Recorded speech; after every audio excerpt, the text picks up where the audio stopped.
you. Let's move on. Representative Brian Bilbray, Republican, California, is with us. And let me set the news background here.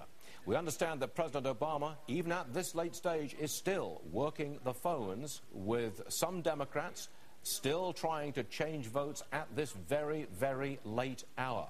We also hear that Congressman Bart Stupak is in negotiations with everyone, as he puts it, over the issue of abortion.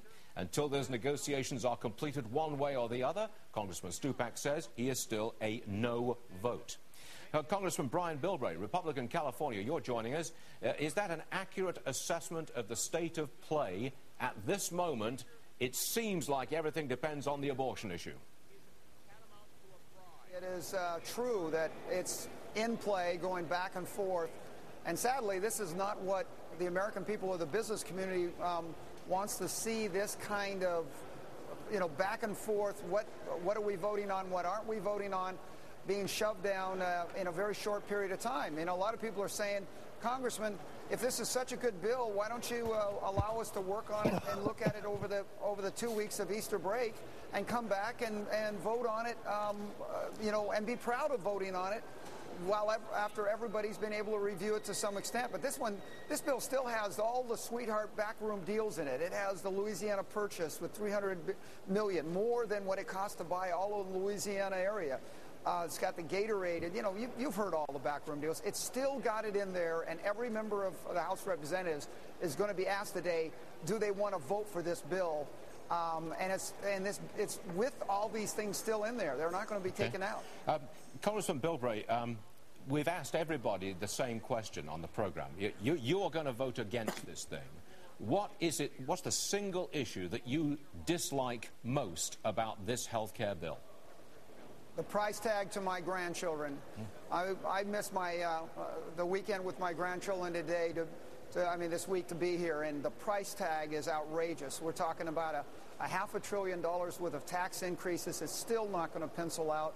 At the same time I'm talking about that, I can't wait for my mother at home to hear that her TRICARE is being moved out of the Department of Defense and moved over into the department that handles welfare recipients. She's going to be furious about this, as so many retired and active duty military are. But the cost is the one that really comes down. There's just no getting around that. What about the politics of it? A lot of people say that if this is pushed through this afternoon, then President Obama and the Democrats will get a nice lift in the polls, and as they head towards November, they'll be able to say, look, we're the ones who got it through, and we're the ones who stopped exclusion from coverage because of pre-existing conditions.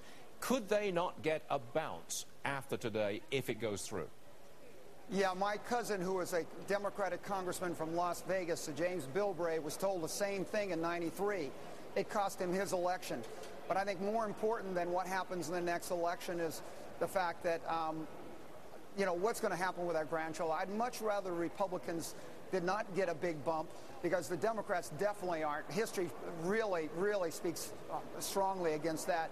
And but even as a Republican, I would rather, as an American, avoid this kind of damage to our grandchildren than to take some political advantage that the Republican Party is going to have out of this.